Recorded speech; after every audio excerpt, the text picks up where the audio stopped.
செங்கல்பட்டுடைய சராசரி வயதுன்னு கேட்டால் எவ்வளோ இருக்கும்?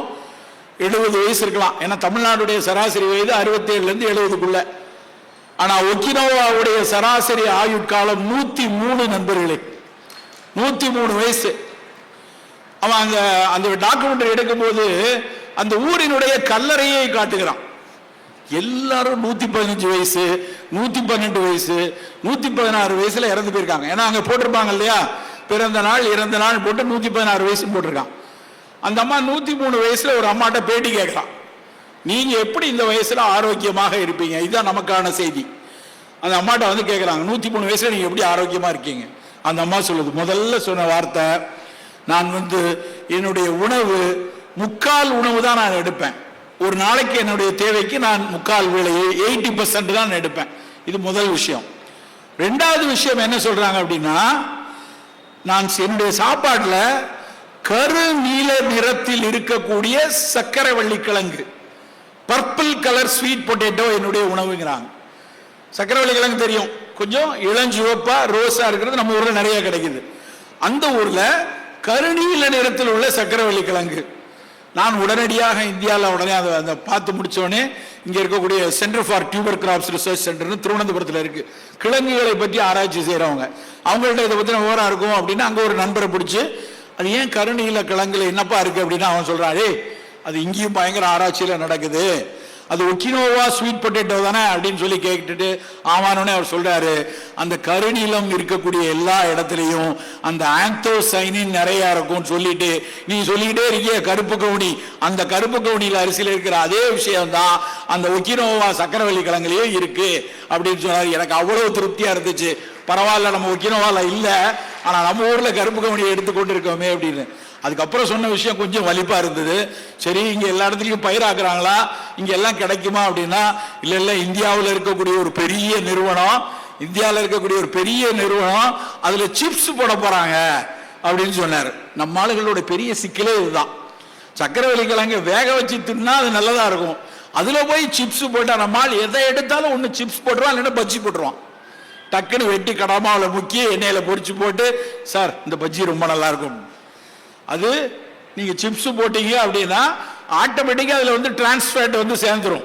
எண்ணெயில பொரிச்சாச்சுன்னா அதுல ஹைட்ரோஜனேட்டட் ஆயில் உள்ள போச்சுன்னா அது டிரான்ஸ்ஃபேட், குப்பை உணவாக மாறிடும். அது நீங்க நல்ல ஒரு கிழங்க இப்படி ஒரு சீரழிக்கிற மாதிரி செய்து பிரயோஜனம் இல்லை. அப்ப நம்ம சாப்பிடணும் அப்படின்னா அந்த கருநீல நிறம் உள்ள, அது நவாப்பழத்துல இருக்கு. நம்ம ஊர்ல நம்ம மறந்து போன பழங்கள்ல ஒண்ணு அந்த கருநீல நவ்வா. அந்த நம்ம ஊரே நம்ம நாட்டுக்கே இன்னொரு பேர் என்ன, ஜாமுன் லேண்ட். பாரத தேசத்துக்கு இன்னொரு பேர் ஜாமுன் லேண்ட். ஏன்னா இந்த ஊர்ல அவ்வளவு நாவல் மரம் நின்றுச்சு, அவ்வளவு நாவல் இருந்தது. கபிலர் பாடிய பாடல்ல, பாரியை வைத்து பாடிய பாடல்கள்ல ஒரு பாடல்ல அவர் சொல்லுவார், எத்தனை வகை நாவல் இந்த இடத்துல இருந்துச்சு, இந்த நாவலை எப்படி சாப்பிடணும், அந்த நாவலை எப்படி சாப்பிடணும், இது நரி நாவல், இது வெண் நாவல் அப்படின்னு ஒரு நாவலை பத்தி அவர் சொல்லியிருப்பார். அவ்வளவு நாவல் நம்ம ஊர்ல இருந்திருக்கு. ஆனா அதை மறந்துட்டோம். அந்த நாவல் பழத்துல மேல இருக்கிற அந்த தொலி, அதை சாப்பிட்டு முடிச்சோடனே நாக்குல கருநீல நிறமாக மாறுமே. சின்ன பிள்ளையில 5 ரூபா 50 காசு 25 காசுக்கு கூறு போட்டிருப்பான். ஸ்கூல் முடிஞ்சு வெளியே வரும்போது அதை டவுசர் பாக்கெட்ல போட்டுட்டு போகும்போது சாப்பிட்டுட்டு வீட்டுக்கு போனா அம்மா கண்டுபிடிச்சிருவாங்க. நாக்க நீட்டு, அது ஏன் கருநீலமா இருக்கு, நவாப்பழம் வாங்கிட்டியா அப்படின்னு அவங்க கேட்கக்கூடிய அளவு. அந்த காலம் ஓடி போச்சு. இன்னைக்கு நம்ம வீட்டு குழந்தைகளுக்கு நாவல்னா என்னன்னே தெரியல. கடையில் வரக்கூடிய நாவலுமே ஹைபிரிடைஸ்டு ஜாமுன் தான். இங்க விற்பனை செய்யக்கூடியதுல சத்து மேல நிறைய இருக்கும், கொட்டை சின்னதா இருக்கும். நாவல் பழத்துல அந்த தொலியை ஒட்டி மிக மென்மையாக மட்டும்தான் அந்த பழம் இருக்கும். பெருசா துவர்ப்பு தன்மை உள்ள விதை தான் இருக்கும். அவ்வளவு சிறப்பான ஒரு விஷயத்தை அளந்துட்டோம். அந்த ஒக்கினோவால அந்த கருநீல நிறமுள்ள சக்கரவள்ளி கிழங்கு சாப்பிட்றாங்க. அப்புறம் அந்த கடல்ல இருக்கக்கூடிய பழம் பாசி சாப்பிட்றாங்க. அங்க விளையிற பழம்பாசி எடுக்கிறாங்க. அந்த கடல்ல நீந்துடைய சால்மன் ஃபிஷ் எடுத்துக்கொள்றாங்க, அங்க இருந்து எடுக்கிறாங்க. அதுக்கு எல்லாம் சொல்லிட்டு கடைசி அந்த அம்மா என்ன சொன்னாங்கன்னா, இதெல்லாம் ஓகே, இதோட சேர்ந்து இக்கிகாய் வாழ்க்கை முறை நான் வாழ்றேன். இந்த இக்கிகாய்னா என்னன்னு இங்க போய் பாருங்க, புத்தகங்கள் இருக்கு. இக்கிகாயை வந்து தமிழாக்கம் செய்த புத்தகங்கள் இருக்கிறது. இக்கிகாய்ங்கிறது ஒரு வாழ்க்கை முறை, ஒரு மைண்ட்ஃபுல்னஸ்க்குரிய ஜப்பானிய வாழ்வியல் முறை, அதை பற்றிய புத்தகங்கள் இருக்குது. கடைசியா அவங்க சொன்னது என்னன்னா, குறைந்தது ஒரு நாளைக்கு 30-40 நிமிடமாவது விவசாயம் செய்யுங்கள் என்னதான் அந்த அம்மா சொன்னதனுடைய கடைசி வார்த்தை. எனக்கான புரோக்கோலிய, எனக்கான கீரையை நானே பயிரிட்டு நானே அறுவடை செய்து வரேன்னு சொன்ன வயசு எவ்வளவு? 103. இப்படியான ஒரு வாழ்வியல் அவர்கள் வாழ்ந்து கொண்டிருக்காங்க. இன்னைக்கும் ஜப்பான்ல அங்க வாழ்ந்து கொண்டிருக்காங்க.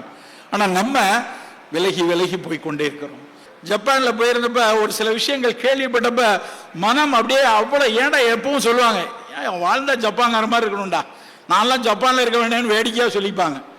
ஜப்பான்ல நான் பார்த்ததுல இதுவரை கேள்விப்படாத ஒரு விஷயம் அங்க பார்த்து வியந்தது என்ன தெரியுமா? 1965க்கு அப்புறம் அங்க ஜாதி கிடையாது நண்பர்களே. ஜாதியே இல்லை. எங்கேயாவது ஜப்பான்ல ஒருத்தரும் கூட ஜாதி கிடையாது. அந்த நாடு வளர்ந்ததற்கு மிக அடிப்படையான காரணம், எவ்வளவு பெரிய சிக்கல்ல போய் இருந்தாங்க அவங்க. 45 ஆகஸ்ட் 4ஆம் தேதி செதஞ்சிட்டாங்க இல்லையா?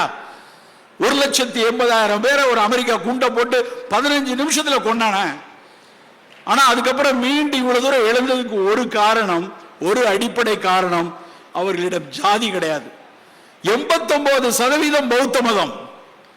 ஆனா அந்த பௌத்த மதம் கோயிலோடு அவனோட வீட்டு அறையில ஏதாவது பௌத்தர் சிலை இருந்ததுன்னா அதோடு முடிந்தது. வெளி இடத்தில் ஒரு இடத்தில் மதம் பற்றிய பேச்சு கிடையாது. யாரும் மதத்தை பத்தி பேசுறது இல்லை.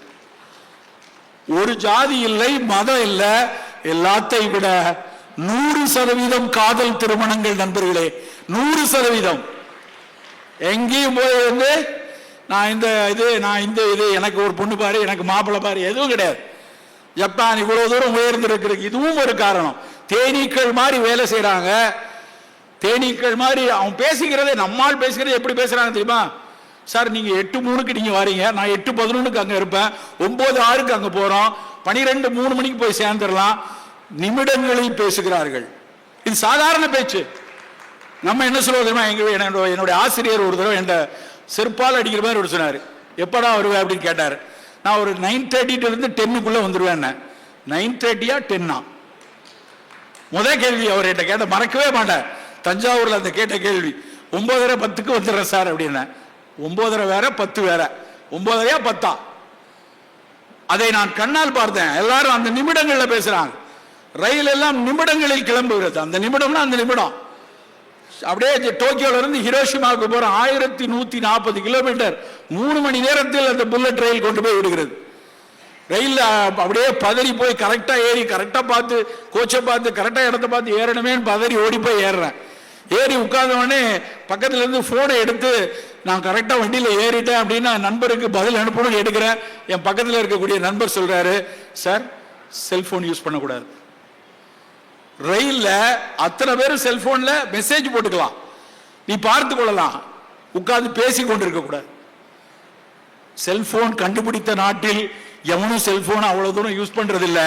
செல்போனை வாங்கி நம்ம இங்க இருந்து செங்கல்பட்டுல இருந்து சென்னை போறதுக்குள்ள என்ன நீ 4C போட்டியா, நீ வந்துட்டியா, அங்க அடிக்கிறியா இங்க அடிக்கிறியா, கொஞ்சம் 1 மணி நேரம் கூட போனா அவன் சரித்திரமே நமக்கு தெரிஞ்சிடும். பக்கத்துல போன்ல பேசிக்கொண்டே போறான். அவ்வளவு மௌனமாக பயணிக்கிறார்கள். நண்பர்களே, சில விஷயங்களை மற்ற நாடுகளிடமிருந்து நாம் கற்றுக்கொள்ளணும்.